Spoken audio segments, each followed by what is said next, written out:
ओम शांति। आज के वीडियो में बहुत ही सुंदर टॉपिक लेकर आए हैं। जब स्वयं ब्रह्मा बाबा के संपर्क में आया एक चैन स्मोकर।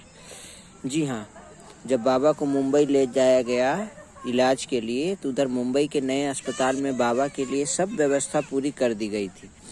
वहाँ का जो मुख्य डॉक्टर था, उसको ही इस रूहानी सर्जन अर्थात पिताश्री का ऑपरेशन करना था।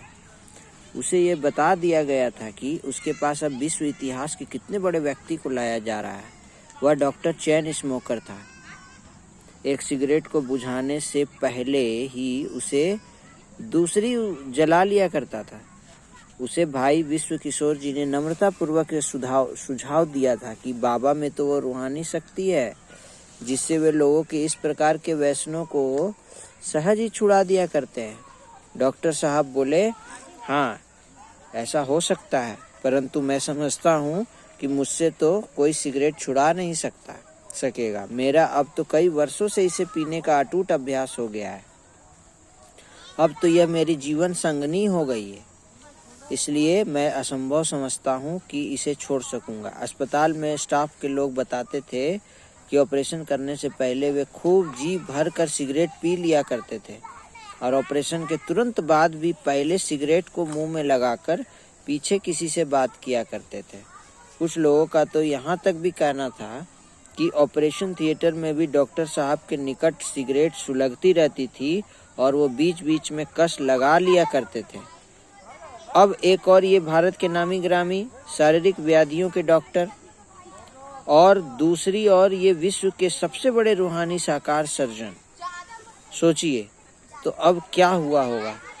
क्या उसका सिगरेट छूटा? तो आइए आगे देखते हैं।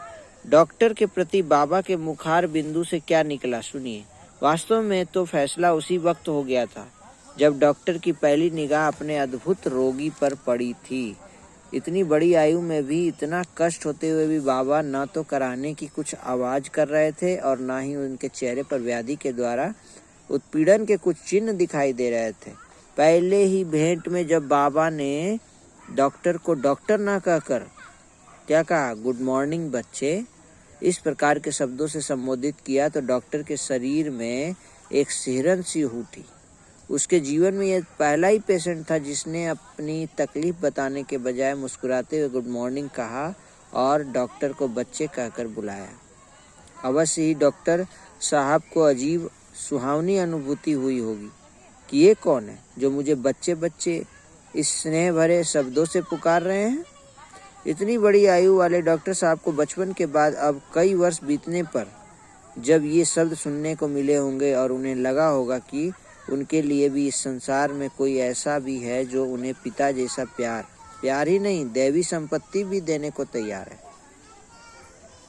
इस प्रकार उस पहली ही मुलाकात में डॉक्टर साहब के मन में तो यह निश्चय हुआ ही लगता था कि कम से कम उनके ऑपरेशन के समय अथवा उससे पूर्व तो वे जीवन में पहली बार सिगरेट नहीं पिएंगे।